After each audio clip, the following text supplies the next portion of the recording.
성령님을 환영하라라는 제목으로 하나님 말씀 선포합니다. 우리가 지난 시간에 예수님의 사역을 바리새인들은 귀신의 왕 바알세불을 힘없어 쫓아낸다고 비난하고 왜곡하는 그들의 얘기를 들어봤죠. 그래서 예수님은 하나님의 나라가 이미 임한 것이고 사탄이 결박됐다는 것을 통해서 반박하시는데요. 30절 이전까지는 방어적으로 예수께서 해명하시다가 오늘 본문 31절 이하에서는 그 공격적인 모습으로 예수님께서 말씀하시는 강하게 그들을 책망하시는 것들을 보게 되죠. 그러니까 지난 본문과 긴밀하게 이어지는 것을 보게 됩니다. 이러한 바리새인들의 회방이 바로 성령을 모독하는 것이고 영원히 용서받을 수 없는 죄라는 것을 선포하고 계십니다. 우리 31절 32절 같이 한번 읽어보겠습니다. 자, 그러므로 내가 너희에게 이르노니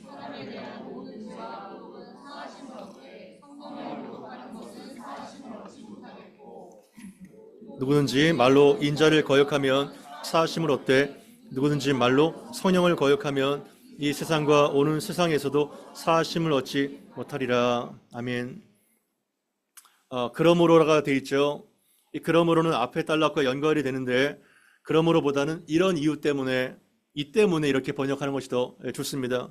바로 이러한 이유 때문에 내가 너희에게 이르노니 사람에 대한 모든 죄와 모독은 사하심을 얻되 성령을 모독하는 것은 사하심을 얻지 못하겠고 또 누구든지 말로 인자를 거역하면 사하심을 얻되 누구든지 말로 성령을 거역하면 이 세상과 오는 세상에서도 사하심을 얻지 못하리라.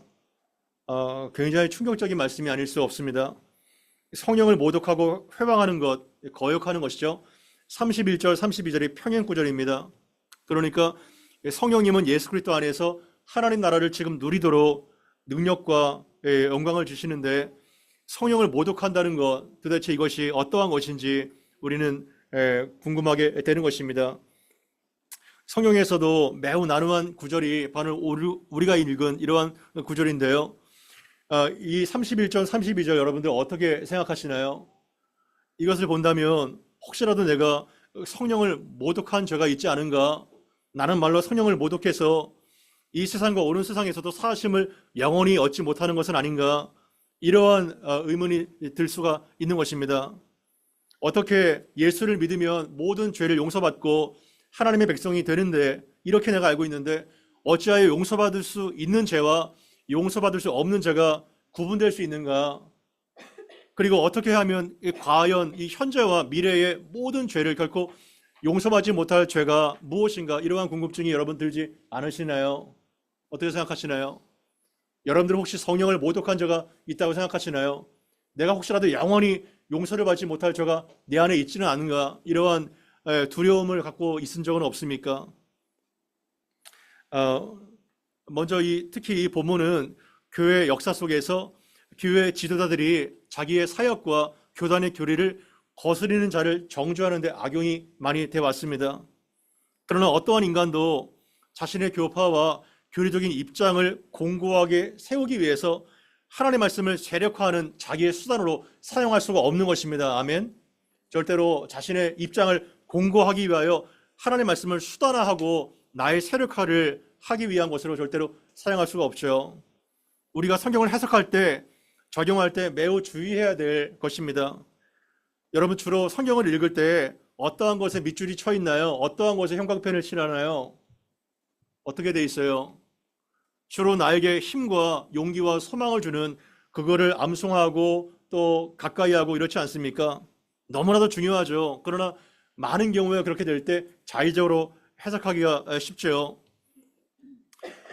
어떨 때는 죄를 통해야 되는데 이때에는 죄를 통해하고 자복해야 되는데 이때도 또한 위로와 또한 치유의 말씀만을 사모한다면 설탕물만 먹어서는 어떻게 그 사람이 온전하게 될 수 있겠나요? 죄가 다루어지지 않죠. 특히 우리가 이제 역대상을 다루고 있는데요. 매일성경에서 다윗과 사울 얘기가 나오지 않습니까? 여러분들은 누구에게 적용을 하나요?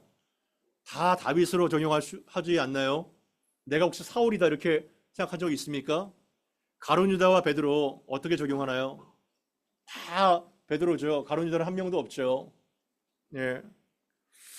그리고 저주의 말씀, 성경에 나오는 그 여러 심판의 말씀들, 선지자가 말했던 그 진대의 말씀들 어떻게 받아들이고 계신가요? 다 나와 상관이 없는 얘기인가요? 그렇지 않죠. 성경을 모든 저주와 심판과 이러한 받아들이기 힘든 말씀도 하나님의 사랑 안에서 비롯됐다는 것을 잊지 마시기를 바랍니다. 그것이 정직하고 그것을 정말 순수하게 그 말씀 그대로 받아들일 때 성령이 역사하시게 되고 심판이 아니라 축복된 인생으로 살게 되는 것이죠. 아멘. 그래서 심판과 저주와 그 징계의 말씀도 내 마음을 열고 받아들일 때 회개하게 되는 것이고 그리고 축복의 인생으로 바뀌어지게 되는 거예요. 66권 전체가 다 모든 말씀이 나에게 해당되는 말씀이라는 것을 우리가 받아들여야 되는 것입니다. 그게 전제가 돼야 돼요.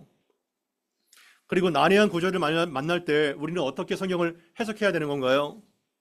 성경을 보게 되면 정말 풀리지 않고 몇백 번을 읽어도 도저히 이해가 될 수 없는 그러한 묵신문학과 어려움이 있죠. 그러한 난해한 구절을 만날 때 우리는 어떻게 이것을 해석할 수가 있을까요? 최고의 교사가 누구죠? 최고의 교사는 Holy Spirit, 성령이십니다. 그분께서 진리의 영이시고 그리고 그분께서 모든 것들을 가르치시고 생각나게 하시는 성령님 최고의 교사이시기 때문에 그분께 묻고 항상 의지하시기를 바랍니다. 그럴 때 우리는 대부분은 아니겠지만 완벽하지는 않지만 상당 부분 말씀이 해석이 되고 이게 정말 그러한 말씀이었구나 깨닫게 되는 것이죠. 그런데 또 하나가 더 있는데요. 문맥이 최고의 해석적 도구다 이렇게 우리가 알아야 되는 것입니다. 문맥이 최고의 해석적 도구죠. 그래서 context is the king of interpretation 이렇게 돼 있죠. 이 문맥 컨텍스트는 성경을 해석하는데 가장 최고의 왕이며 키라고 이렇게 우리가 알게 되는 것입니다. 문맥을 도외시한 채 그 한 구절, 한 단어만 따다가 우리가 해석을 하게 되면 굉장히 이단적이고 위험에 빠질 경우가 많죠. 그래서 성경 한 절만 따가지고 읽지 않고 어떻게 읽어야 되는 거예요? 통째로 그리고 맥락 가운데 우리가 읽어야 이것이 제대로 해석이 될 수가 있는 거죠. 사람의 말도 똑같죠. 그 사람의 말에 정황이 있지 않습니까? 앞뒤 논리가 있잖아요. 그 논리의 흐름을 따라서 그 단어와 문장을 해석해야 되는데 특히 기자들이 어떻게 해석해요? 그 말만 딱 따다가 이 사람이 이렇게 얘기했다 하니까 곡해가 되고 어려움이 있게 되는 것이죠. 그래서 전 문맥을 통해서 오늘의 본문을 해석해야 되는 것입니다. 전 문맥에 뭐가 나오나요? 바리새인들이 지속적으로 예수님을 회방하죠. 안식일 논쟁도 마찬가지죠. 정말 손이 오그라들어가지고 펴지 못하는 자를 안식일을 고쳤다는 이유만으로 예수를 죽이려고 모의하지 않습니까? 그리고 오늘 본문에도 귀신 들려 말 못하고 벙어리 된 자를 고쳐주셨는데 칭찬을 못할 지언정 저가 바알세불 귀신의 왕의 권력을 힘입어 쫓아냈다 이렇게 폄하하니까 이들이 굉장히 악의적으로 지속적으로 고의적으로 예수의 사역을 거역하는 것을 보게 되죠. 그거를 말하는 거예요. 그래서 하나님의 명백한 성령의 역사인데 너희가 나를 안 믿어도 좋다. 그러나 나를 통해서 하시는 그 일을 믿어라. 성령이 하시는 그 사역을 절대로 너희가 왜곡돼서는 안 된다. 이러한 맥락에서 말씀하시는 거예요. 그러나 바리새인들은 고의적으로 지속적으로 성령의 역사를 명백한데 부인하고 또한 그같이 예수를 끝까지 거부했죠. 바로 그러한 자들, 그와 같은 자들을 향해서 하시는 말씀이 바로 오늘의 말씀이죠. 여러분, 성령이 어떠한 분이신가요? 성령이 어떠한 일을 하시나요? 성령은 뭐 이 시간 다 말할 수도 없죠. 그리고 그가 하시는 일에 대하여 다 열거할 수도 없어요. 그러나 가장 중요한 사역이 무엇인가요? 성령의 가장 중요한 사역, 그것은 죄인을 불러서 회개케 하고 그리고 구원을 주시고 변화시키는 이러한 사역이 성령의 가장 중요한 사역입니다. 그래서 심지어 조직신학론을 보게 되면 구원론을 성령론을 구원론이라고 말할 정도로 이 구원은 성령에 의해서 결정적인 사역으로 일컬음을 받죠. 특히 성령의 일하심에 대하여 요한복음 16장 8절에서 11절 말씀을 같이 한번 보면 좋겠는데요. 요한복음 16장 8절에서 11절 말씀 같이 한번 읽어보겠습니다. 시작. 그가 와서 죄에 대하여, 의에 대하여, 심판에 대하여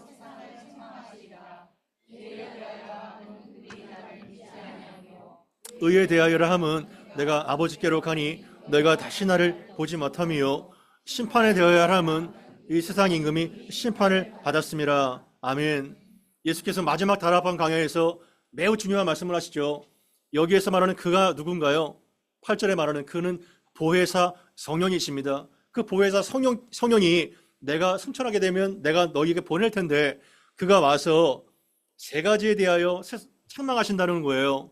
그게 뭐예요? 죄에 대하여, 의에 대하여, 심판에 대하여 세상을 책망하실 것이라고 말씀하고 있죠. 9절에 그것을 풀어 해석해 주시죠.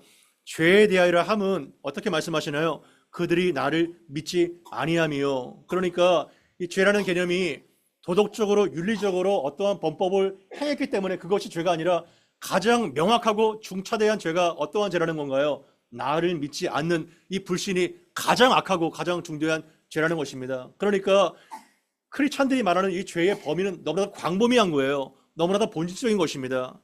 하나님을 믿지 않고 내가 인생의 주인이 되어서 나를 믿지 않는 것이 가장 큰 죄라는 것을 우리가 알게 되는 것이죠. 그리고 의에 대하여 하면 뭐죠? 내가 아버지께로 가니 너희가 다시 나를 보지 못함이요. 십자가에 우리의 모든 죄를 대속하시고 죽으시고 부활하셔서 영원한 화목의 제물이 되시고 그 예수를 믿는 우리에게 어떠한 것을 주셨어요? 의를 선물해 주셨습니다. 아멘. Righteousness of God, 하나님의 의를 선물해 주셔서 그 의가 내가 얻는 나의 의가 아니라 예수를 믿음으로써 얻는 의, 그 예수의 의를 내가 받았기 때문에 성부 하나님께 제대로 나갈 수가 있는 거예요. 그래서 의에 대하여 책망하신다고 말씀하고 있는 것입니다. 우리가 엄청난 은혜를 받은 거예요. 이 의의 문제가 해결이 되어서 자녀로 어답션되게 된 거죠.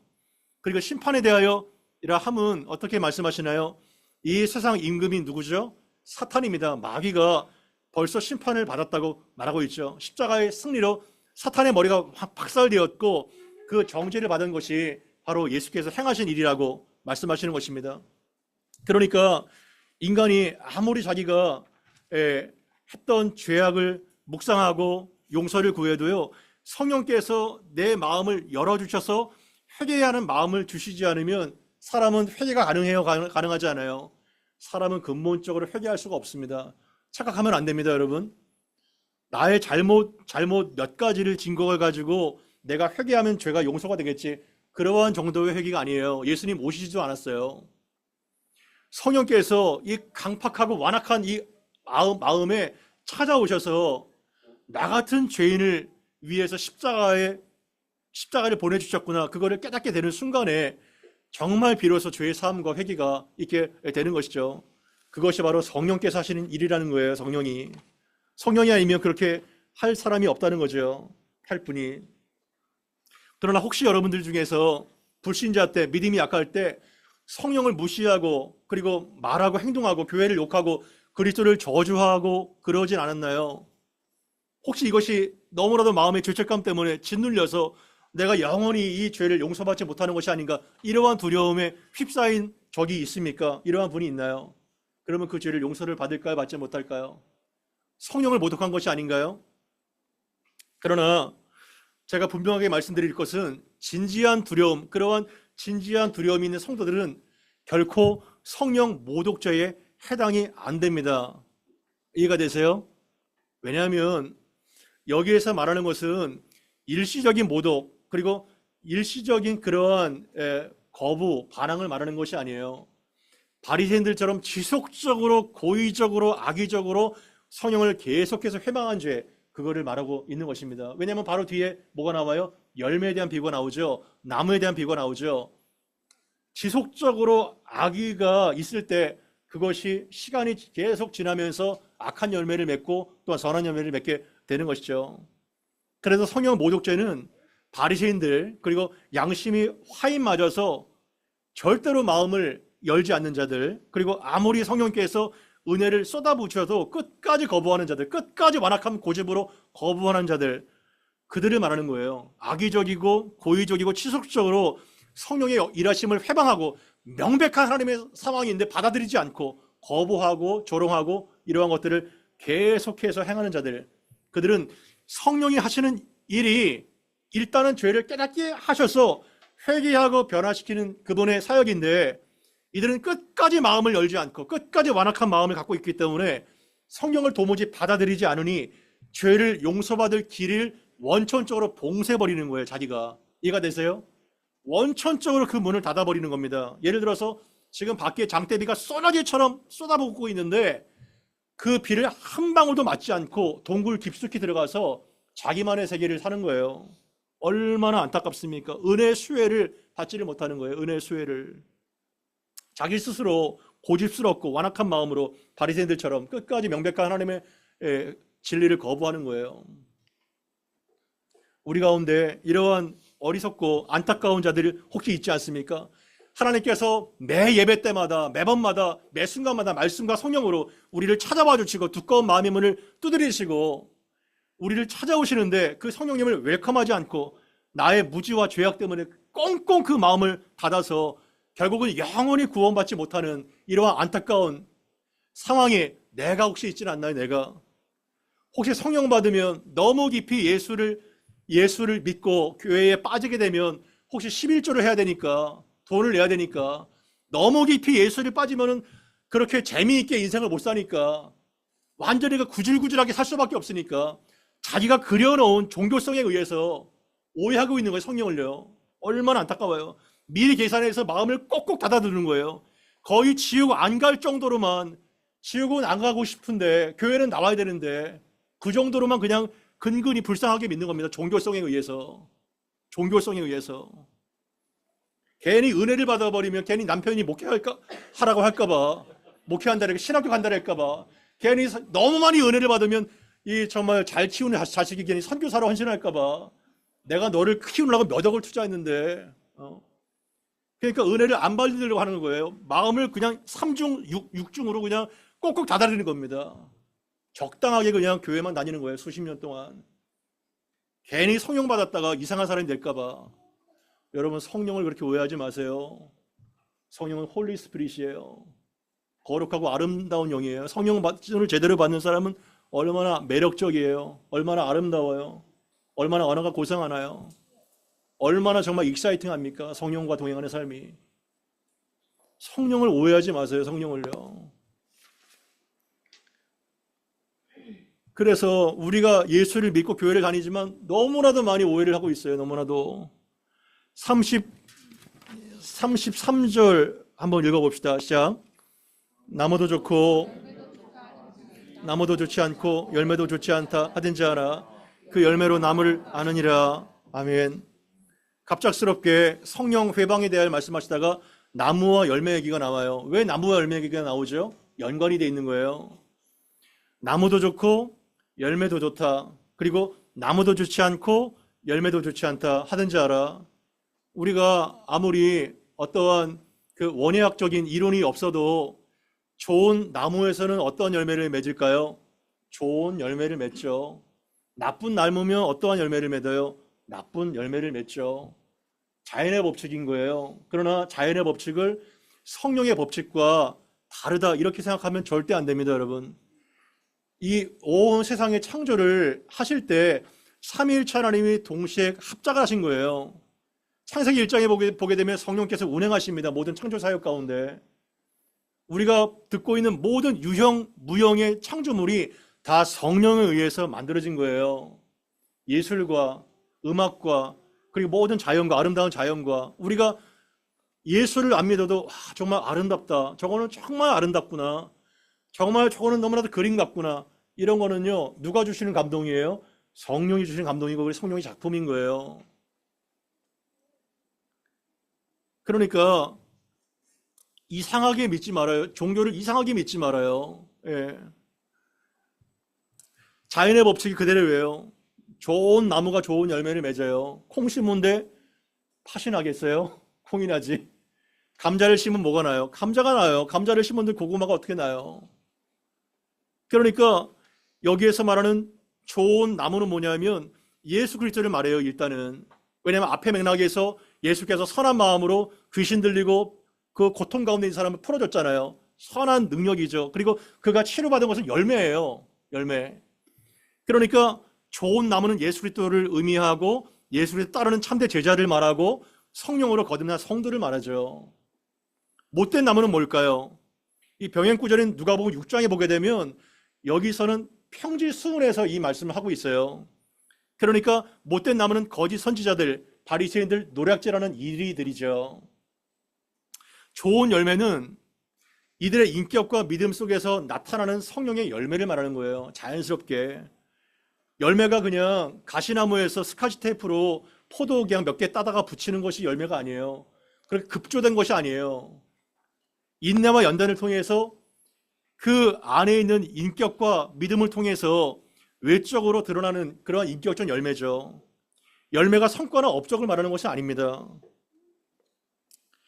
여기 갈라디아서 5장 22절에서 26절 말씀을 한번 좀 같이 봐야 될 것 같아요. 우리가 잘 아는, 같이 한번 읽어보겠습니다. 시작. 오직 성령의 열매는 사랑과 희락과 화평과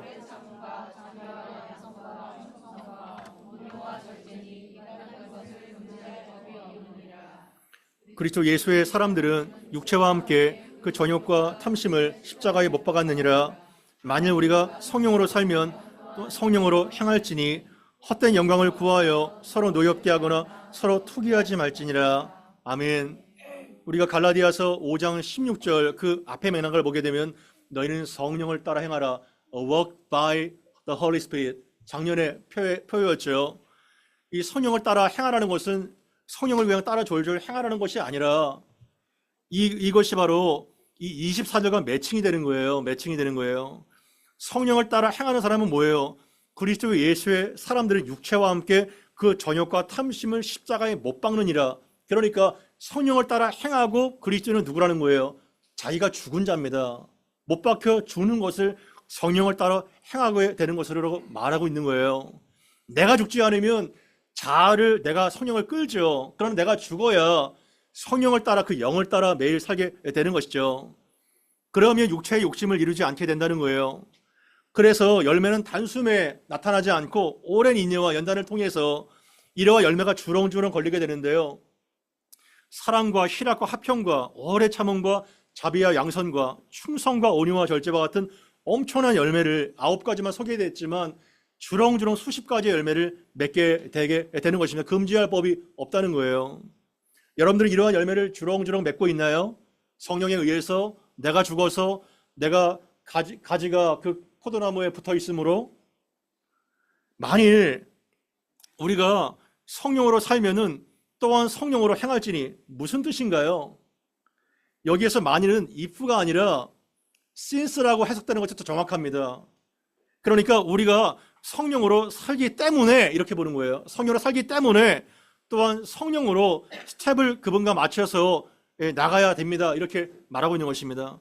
헛된 영광을 구하여 서로 노엽게 하거나 서로 투기하지 말지니라. 노엽게 한다는 것은 프로보크한다는 거죠. 그죠? 그리고 투기한다, envying, 서로 질투하고 시기한다는 거예요.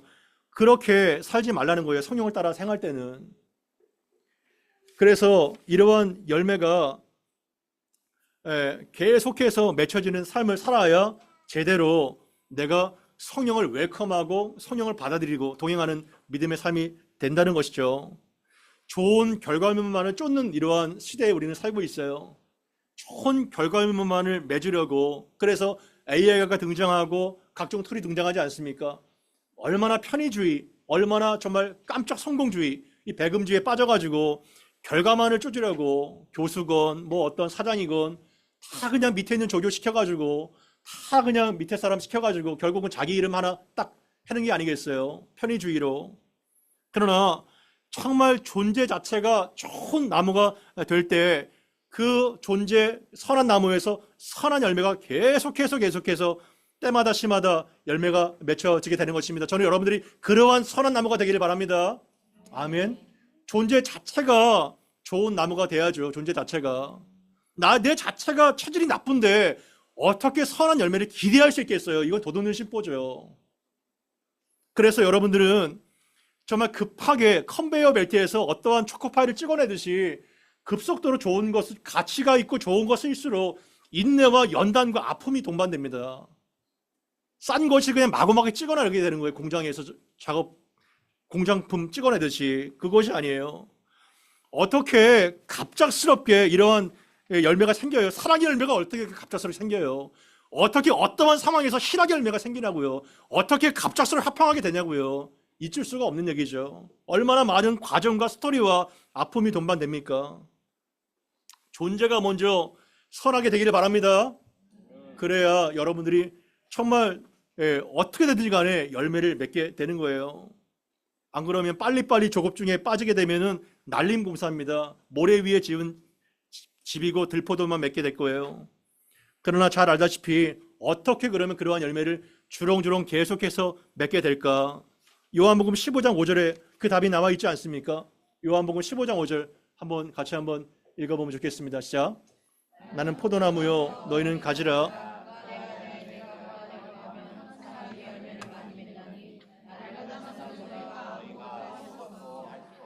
아멘. 참 포도나무 되신 예수님, 그냥 포도나무가 아니라 이사야 5장에서는 그냥 포도나무로 해석됐지만 I am the true vine, the true vine이에요. 진정한 참 포도나무다 내가. 너희는 가지다. 그래서 그가 내 안에, 내가 그 안에, 너희가 나의 안에 거할 때 나도 너희 안에 거하리라. 이렇게 말씀하시면서 그러면 사람이 엄청난 상상할 수 없는 열매를 많이 맺게 되는데, 그러나 너희가 나를 떠나서는 너희가 아무것도 어떠한 것도 할 수 없다고 예수님 말씀하십니다. 아멘. 여러분, 예수님 떠나서 하나님 떠나서 아무것도 할 수 없습니다. 이거를 받아들이세요. 터지는 운동이에요. 담을 수 없는 터지는 운동입니다. 그거를 그냥 삽질하고 있는 거예요. 그러나 우리가 죽거나 사나 참 포도나무 대신 예수님께 붙어 있을 때, 그 안에 거할 때, 성경에서 거한다는 말은 지속적으로 거한다는 거. 지속적으로 말씀 안에, 지속적으로 그 은혜 안에 거할 때 자연스럽게 그분의 참된 진액이 나를 통해서 열매 맺는 인생을 살게 될 것입니다. 아멘. 부럽지 않아요, 여러분? 이렇게 살아야 되지 않을까요? 이렇게 살아야 되지 않을까요? 그것이 얼마나 가치로운 인생이겠어요? 이렇게 하나님께서 원하시는 것이죠. 그런데 바리새인들은 끝까지 그렇게 살지 못하고 꽁꽁 마음을 묻어놔서 예수님께로부터 엄청난 정말 욕을 듣게 되는 것이죠. 34절, 35절 같이 한번 읽어봅니다. 시작. 독사의 자식들아, 너희는 악하니 어떻게 선한 말을 할 수 있느냐? 이는 마음에 가득한 것을 입으로 말함이라. 선한 사람은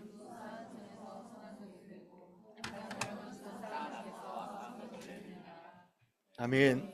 여기까지요. 이 독사의 자식들아, 와, 정말 엄청나게 충격적이지 않나요? 여러분들이 만약에 이러한 욕을 들어먹으면 어떠하겠어요, 마음이요? 너무 시원할까요, 마음이? 야, 정말 사이다다 이렇게 생각할까요? 전혀 그렇지 않죠. 그러나 예수님 정말 그 말을 통해서 정말 쏘아다닙니다, 미사일을. 네 독사의 자식들아, 회칠한 무덤들아, 화 있을진저. 예수님 막 거침없습니다. 왜냐하면 끝까지 그 마음을 닫고 열지 않으니, 너희는 악하니 어떻게 선한 말을 할 수 있느냐? 이는 너희가 마음이 가득한 것을 입으로 말하게 되는 것이다. 선한 사람은 그 쌓은 선에서 몰래요? 선한 것을 내고, 악한 사람은 그 쌓은 악에서 몰래요? 악한 것을 낸다는 거예요. 여기서 말하는 쌓은 악은요, 사실은 선한 보물 창고를 말합니다. 그 선한 보물 창고에서 선한 보물들을 끄집어낸다는 거예요. 그러나 악한 사람은 그 쌓은 시궁창 같은 그 악의 그 공장에서 이제는 쓰레기 같은 그런 악을 낼 수밖에 없죠. 여러분들의 마음은 어떤 것이 쌓여 있나요? 그 마음에 선함이 가득해서 선한 것들을 표현해내나요? 아니면 악이 가득한 악의 공장인가요? 칼빈이 얘기했던 사람의 마음은 악한 것을 만들어낸 팩토리, 이 죄악의 공장이라고 했는데, 그러한 것이 바로 우리의 실존인가요? 아니면 계속해서 선한 말과 행동과 그러한 선한 것을 내뱉는 이러한 선한 공장인가요? 어떻게 하면 우리는 선한 마음으로 변화될 수 있습니까? 결국은 그 입이 아니라, 언어가 아니라, 그 언어와 입이 어디서 나와요? 이 마음에서 나오는 거 아니에요. 결국은 마음이 변화가 돼야 되는 것이죠. 마음이, 입이 아니라. 아무리 루즈를 바르고 가글을 하고 구강청결제를 해도 그 입에서 악한 말, 독한 말이 쏟아내면 얼마나 그가 더러운 존재인가요? 마음이 달라져야 되는 것이, 그 마음을 완전히 변화시키는 그러한 분이 바로 성령님이라는 성령님. 이 말씀을 가지고 로마서 8장 13절에서 15절을 우리가 같이 봐야 되는데요. 굉장히 중요한 말씀입니다. 로마서 8장 13절에서 15절 같이 한번 읽어보겠습니다. 시작. 육신대로 살면 무릇 하나님의 영으로 인도함을 받는 사람은 곧 하나님의 아들이라. 너희는 다시 무서워하는 종의 영을 받지 아니하고 양자의 영을 받았으므로 우리가 아빠 아버지라고 부르짖느니라. 아멘. 너무나도 중요한 말씀입니다. 암송하셔야 돼요. 이 말씀. 너희가 육신대로 살면, 육신은 뭐예요? 아까 갈라디아서 봤듯이 육체의 정욕과 탐심 때문에 사는 거예요. 나의 욕심, 욕망대로 사는 겁니다. 그러면 어떻게 된다는 거예요? 반드시 죽을 것이니. 아멘. 여러분, 그냥 죽는 것이 아니에요. 반드시 죽는 거예요. 하나님께서 창세기 2장에 말씀하셨던 것처럼 반드시 죽습니다. 아멘. 반드시 죽어요. 예외가 없습니다. 육신의 욕망과 그 정욕과 탐심대로 사면 반드시 죽습니다. 반드시. 이거를 절대 명심하지 마십시오. 저는 말씀드렸어요. 반드시 죽는다는 거. 딴 얘기 하지 마세요. 나중에요. 네. 반드시 필연적으로 죽습니다. 필연적으로. 그러나 어떻게 하면 살아요? 영으로서, 성령으로서 몸의 행실을 어떻게 해요? 죽이면 살리니. 아멘. 이것이 우리가 사는 방법입니다. 이것이 사는 방법이에요. 우리가 육신의 소욕대로 살면 반드시 죽지만, 100% 죽지만, 그러나 성령으로, 영으로서 나의 옛자와 죄의 소욕을 소멸하고 죽이면 어떻게 된다는 거예요? 산다는 거예요. You will live. 산다는 거예요. 아멘. 이게 바로 사는 방법입니다. 왜냐하면 하나님의 영으로 인도함을 받는 사람은 곧 누구예요? 하나님의 아들이라. 그러니까 하나님의 영으로 인도함을 받는 것이 바로 그리스도인의 특징이구나. 영의 사람이구나. 이것을 알게 되겠죠. 여러분들 하나님의 영으로 인도함을 받나요? 아니면 악한 육체의 소욕을 따라가고 있나요? 이것이 바로 크리스찬의 모습이죠. 나는 성령의 인도를 받아서 열매 맺는 하나님의 자녀인가? 이거를 판별할 수 있는 매우 중요한 구절인 것입니다. 너희는 다시 무서워하는 종의 영을 받지 아니하고. 종의 영을 받는 사람은 종교인이에요. 바리새인들이에요. 나의 의로 사는 거예요. 내가 잘나면서 사는 거예요. 육신의 사람이죠. 그러나 그들은 철저하게 영원히 죄를 사함받지 못할 것입니다. 그러나 양자의 영, 자녀의 영이 부어졌을 때 나는 비록 연약하고 나는 미흡하고 나는 정말 실수가 많지만 뉴 크리스천이 이미 됐기 때문에 하나님 아버지와 새로운 관계성이 형성됐기 때문에 우리는 아빠, 아버지라고 부르짖느니라. 아멘. cry out. 부르짖으면서 기도하고 부르짖고 내 마음의 성령을 따라 채울 때에 우리는 성령의 사람으로 내 마음이 천국으로 변화될 것이라는 것입니다. 아멘. 그래서 자녀의 영은 자유와 능력과 확신과 완전한 관계에 있는 것입니다. 그래서 로마서 14장 17절에 하나님의 나라는 먹는 것과 마시는 것이 아니요 오직 성령 안에서 의와 평강과 희락이라고 바울이 얘기하고 있는 것입니다. 성령 안에서만 의와 평강과 희락을 누리며 살게 되는 것입니다. 매우 중요한 말씀이죠. 제가 한 학자를 소개해드리고자 합니다. 존 오웬이라는 17세기 영국의 위대한 청교도 신학자가 있습니다. 한번 들어보신 적은 있을 것 같아요. 존 오웬.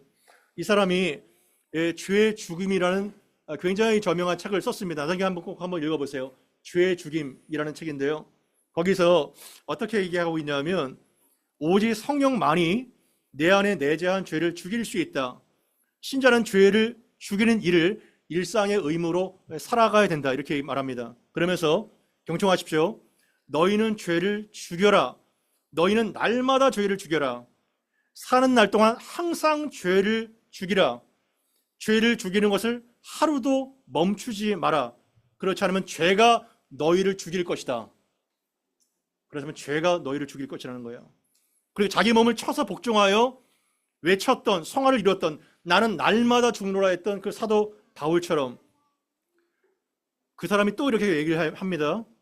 나는 날마다 죄를 죽이는 일을 한다. 그것이 내 평생의 의무다. 죄를 죽이는 일이 그 사람의 평생의 의무라는 거예요. 그러면서 제가 쇼킹했던 게 뭐냐면요. 그 일은 나의 직업이다. 이렇게 얘기를 합니다. 죄를 죽이는 것이 나의 직업이라는 거예요. 누가 여러분들한테 여러분 저 집사님 직업이 뭐예요? 이렇게 말할 때 저는 죄 도축업자입니다. 이렇게 말할 수 있겠죠. 그죠? 예. 죄를 죽이는 것이 나의 직업이라는 거예요. 얼마나 정말 탁월한 인사이트입니까? 그래야만 우리의 영혼이 참된 생기와 활력을 얻게 되고 암덩어리를 완전히 박멸하지 않으면 결국은 사망, 죄의 삭선 사망이기 때문에 사망을 얻게 된다는 것이죠.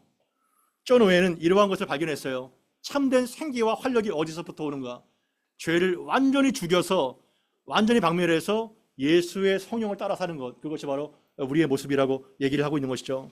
저는 여러분들이 죄를 날마다 죽이길 바랍니다. 내가 죽어야 내 안에 성령이 삽니다. 그것이 바로 활력과 능력 가운데 사는 크리스찬의 모습이죠.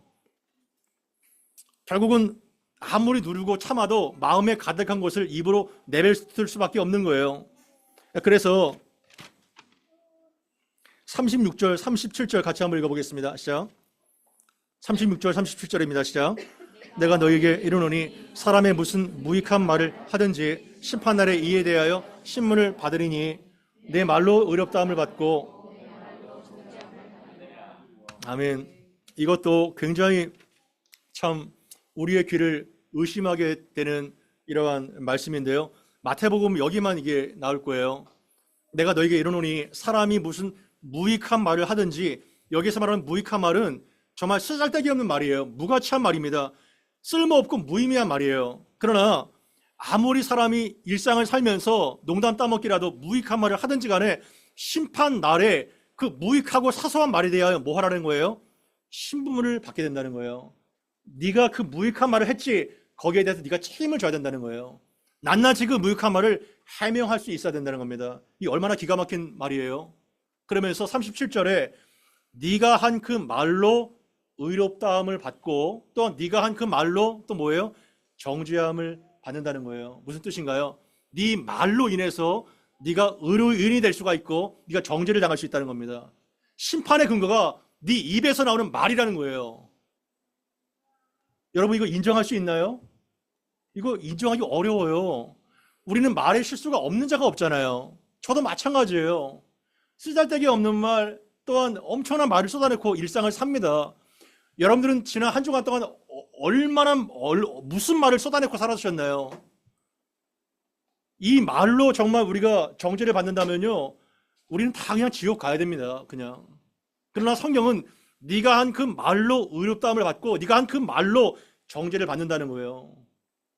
이 말을 가볍게 여기지 마시기를 바랍니다. 오늘 이 본문에서 성령을 웰컴해야 나의 언어가 달라지게 되고 내 마음이 달라지게 되는데, 말이 계속 나와요. 32절에 누구든지 말로 성령을 거역하게 되면 사함을 받을 수 없고, 34절에 너희는 악하니 어떻게 선한 말을 할 수 있느냐, 35절에 그 쌓은 선에서 선한 말을 하고 반대로 악한 말을 하고, 36절 37절에 너희가 무슨 무익한 말을 하든지 내 말로 의롭다함을 받고 내 말로 정죄를 받으리라. 말이 계속 나옵니다. 왜 그럴까요? 성령과 말이 연관이 있다는 거예요. 좋은 나무에서 좋은 말이 나온다는 겁니다. 말 따로 그냥 존재 따로가 아니라는 거예요. 우리의 혀는 건강한가요? 우리의 일상생활 속에서 어떤 말을 내뱉고 살았나요? 평소에 나의 언어 생활을 잘 면밀하게 보시기를 바랍니다. 굉장히 중요한 말입니다. 이사야 6장에 비로소 이사야가 그 스랍 천사의 그 엄청난 영광을 통해서 압도가 됩니다. 성령 체험을 한 거예요, 그 이사야가. 그러나 이사야가 성령 체험을 할 때 제일 먼저 탄식이 들었던 것이 뭐죠? 나는 입술이 부정한 자입니다. 제일 먼저 입술이 부정한 자고 얘기했어요. 그럴 때 스랍의 그 천사가 제단에서 숯불을 가져가다가 이사야의 그 입술을 지졌어요. 그러면서 어떻게 얘기를 했나요? 이것이 내 입에 닿았으니 내 악이 제하여졌고 내 죄가 사여졌다. 이렇게 죄 용서와 정결한 혀에 대하여 선포를 하고 있습니다. 여러분, 이사야가 입술이 부정한다? 여러분, 우리는 그냥 말 다 한 거 아니에요? 이사야가 입술이 부정하다면 우리는 얼마나 그 입에서 정말 더럽고 시궁창하다는 말이 나오게 되는 거예요. 그것이 얼마나 중요한지 제단 숯불에서 우리 입을 지져야 됩니다. 아멘. 여러분, 입을 지져야 정결한 언어가 되는 것이죠. 마지막으로 야고보서 3장 6절에서 8절을 보게 되면 혀가 얼마나 가공할 만한 영향력을 갖고 있는지를 알게 되는 겁니다. 같이 한번 읽어보시죠. 시작. 혀는 곧 불이요 불의의 세계라. 혀는 우리 지체 중에 온몸을 더럽히고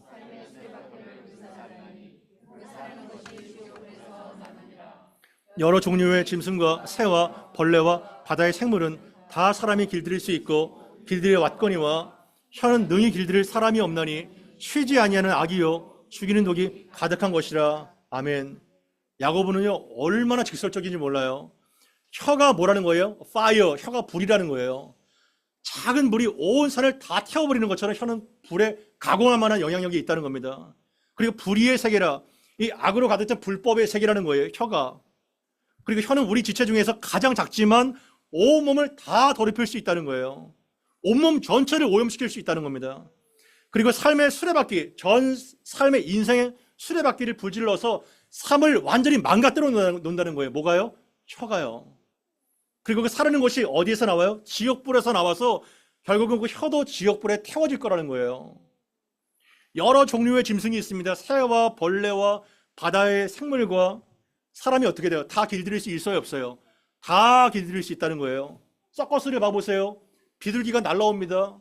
비둘기가 여기 사람한테 붙었다가 여기 붙었다가, 야, 어떻게 저렇게 훈련을 하는지. 물개가 박수를 치고 돌고래가 막 쇼를 하고, 그리고 어떠한 사람은요 악어가 딱 버려, 악어가 쫙 버려, 악어의 그 입에다가 머리를 막 디밀어요, 머리를. 예. 그리고 호랑이 옆에서 막 사진을 찍고요. 야, 어떻게 이렇게 어떻게 조련을 하지? 깜짝 놀랍니다. 이것은 다 이 맹수라도 어떠한 짐승이라도 다 통제할 수 있고 훈련할 수 있다는 거예요. 그러나 모든 생물을 다 길들여 왔거니와, 그러나 모는 유일하게 길들일 수 없어요. 모는. 혀는 능히 길들일 사람이 없나니. 기가 막히지 않나요, 여러분? 혀는 능히 길들일 수 없나니. 혀를 길들일 수가 없다는 거예요, 혀가. 입을 막 틀어막아요. 입을 틀어막아요. 그래도 혓바닥은 계속 움직여요, 안 움직여요? 혓바닥 계속 움직입니다. 입을 아무리 틀어막아도. 그래서 쉬지 아니하는 악이요. 쉬지 아니하는 악이래. 쉬지 아니하는 악. 끝없이 악을 쏟아내는 공장이라는 거예요. 그리고 죽이는 독이 가득하다는 겁니다. 죽이는 독이. 차라리 폭력은요, 옆에 있는 한 사람만 그냥 때려 죽일 수 있어요. 그러나 이 통제가 되지 않는 쉬지 않는 악과 죽이는 독은요, 수천 킬로에 있는 사람을 죽입니다. 정확하게 표적해서 죽여요. 정확하게 표적해서. 그리고요, 지금 현재의 사람뿐만 아니라 미래의 사람까지 다 죽일 수 있는 것이 뭐예요? 언어의 힘입니다. 막강한 파워예요. 그래서 목구멍이 열린 무덤이고 그 혀로는 속임을 입삼고 입에는 독사의 독이 있고 그 입에는 저주와 악독이 가득하고, 이것이 바로 성경이 말하는 언어의 기관이에요.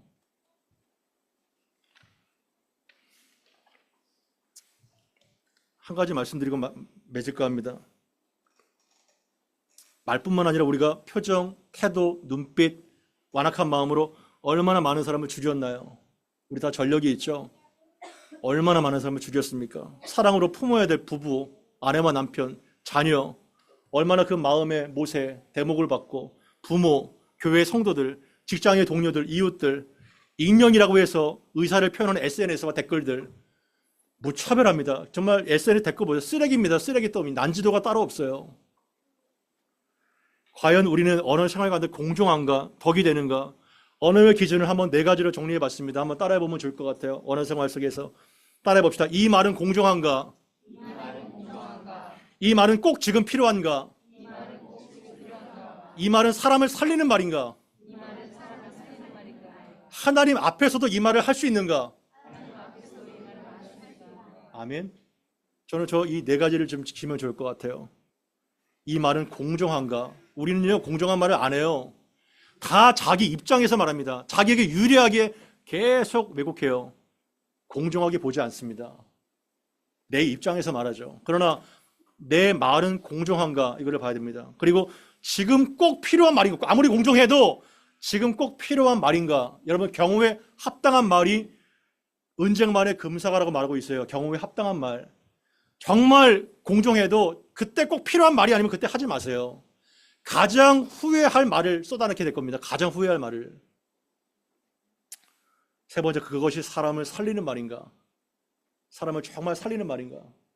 선한 사람은 그 쌓은 선에서 선한 것을 내고 사람을 살리는데 혹시라도 내 죄악의 창고에서 그 사람을 죽이는 말이 나오지 않는가? 그럼 하지 마세요. 마지막으로 내가 하나님 앞에서도 하나님 옆에 계시는 상황에서도 내가 이 말을 반드시 할 수 있는가? 이 네 가지가 다 필터링이 되게 되면 하실 수 있습니다. 그러나 그렇지 않으면 한 가지만 걸려도요, 그냥 잠잠히 기도하세요. 잠잠히.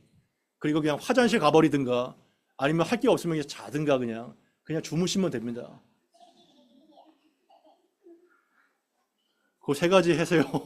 그냥 자든가 아니면 화장실 가버리든가 좀 텀을 둬야 되는 거예요. 그래서 내 혀가 상대방을 죽이는 살인도구가 아니라 상대방을 살리는 수술도구가 되기를, 우리가 기도할 때 정말 사람을 살리고 고치고 격려하고 축복하는 자가 되게 해달라고 이렇게 기도하면 좋겠습니다. 정말 말씀을 정리할까요? 성령님을 웰컴하고 성령님을 받아들이길 바랍니다. 오셔서 이 망가진 나, 이 정말 오염된 나를 통치하시고 내 혀를 다스려 달라고, 특히 나의 모든 마음이 지옥 같은 마음이 천국으로 변화되게 해달라고 기도해야 됩니다.